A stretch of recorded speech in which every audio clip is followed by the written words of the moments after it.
Hey y'all, Iric Guy here. Welcome back to another YouTube tutorial video. And you got YouTube questions, comment below and I'll try my best to post a video response. But within this video I want to talk about something very basic that you may not have thought about, and that's the importance of a YouTube thumbnail and why a YouTube thumbnail is so important, and how to create a good YouTube thumbnail. What makes a good YouTube thumbnail? So you got to think about this. You don't have to, but you probably want to. Imagine whenever you post a video on YouTube that potentially there could be billions of people scrolling through on their phone, on their tablet, on their laptop, on their desktop, on their TV, and the first thing they see when they're scrolling through, and they may be searching for cars, they may be searching for raccoons, they may be searching for barbecue, but the first thing they see is that image.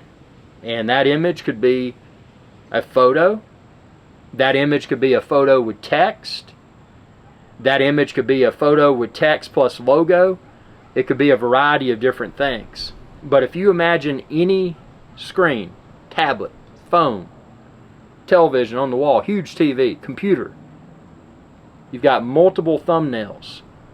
That's what the viewer sees before they choose to click and watch that video. So what makes a good thumbnail, in my opinion? Bold text is great.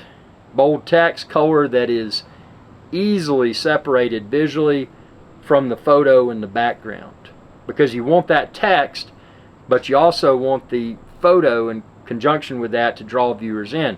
The bold text is important because a lot of tools now that, let's say, scrape the internet, they often pick up on that text that's embedded within a YouTube video's thumbnail, and that helps with what's called search engine optimization, SEO.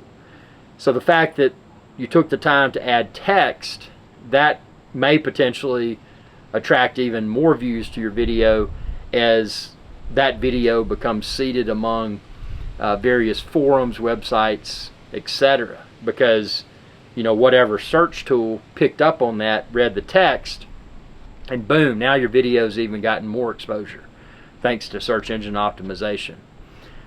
The other thing is, a thumbnail like this video, for example, I've been sitting here rambling my trap for a few minutes.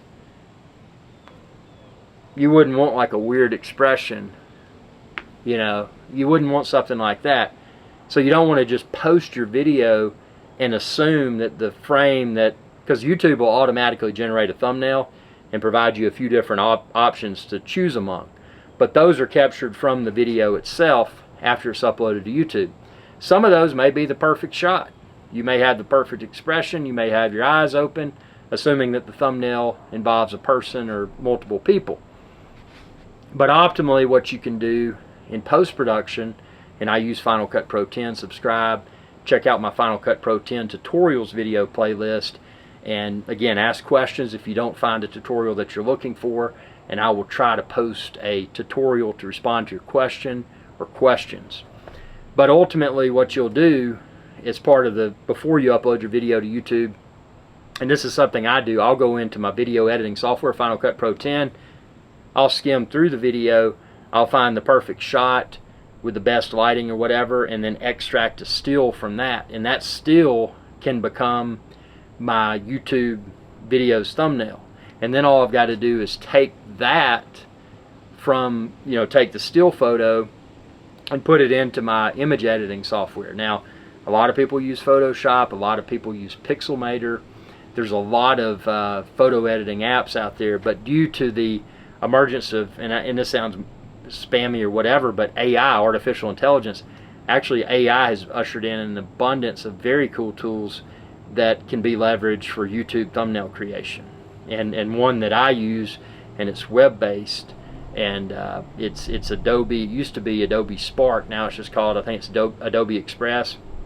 But with that, it's easy to embed additional elements. If you want to embed an object or you know, fancy kind of text or whatever, it's easy to do that. It's easy to drag it around, make it look good with a minimal amount of image editing experience, because not everybody is proficient with editing images to make them look good. So that's kind of a way to fast track it. So key takeaways from this: assuming that you want to have a thumbnail that incorporates the a still image that was captured from your video clip like this one, capture that still within Final Cut Pro 10. Again, I'm assuming you're using Final Cut Pro 10 for video editing. I feel it's the best editing software on the market. That's what I use, so I'm always going to reference Final Cut Pro 10. So extract your still from your video clip, and then use your post-production. Like I said, I use Adobe Express, the web interface. Go into that, I add my bold text. I can add the Irish Guys Adventure Channel logo, or maybe I don't want to add text or anything. You know, sometimes it's good to have it's good to spark curiosity, especially if you've got an object in your hands that's kind of strange. You know, maybe it's a new toy, or electronics or whatever that's kind of goofy looking. Simply looking at that with a puzzled expression, that may be enough to drive views. You may not even need the bold text. But like I said, the bold text that's easy to differentiate from the photo in the background is important from an SEO, search engine optimization perspective. But I don't use bold text within all of my thumbnails. It's not because I'm lazy. Well, man, you're just lazy, you don't want to do that. No, it's sometimes I feel like a bold text in a thumbnail, and sometimes I don't. So I kind of go across the board with that. Some of my best performing videos, some of them didn't even have bold text. They just had a good image of a pork chop or steak or whatever, and it didn't. I mean, just looking at that photo made somebody hungry. It sparked an emotion. So think about that when you're looking at a YouTube thumbnail, especially if it's food related. Yes, bold text is good. It's a value add, but it's not always required, because that great photo can be enough to make someone, an emotion. In that case, it makes somebody hungry. But likewise, a thumbnail can make somebody feel mad. A thumbnail can make somebody feel happy, confused. Emotions are across the board, and those emotions can be evoked by a very powerful image.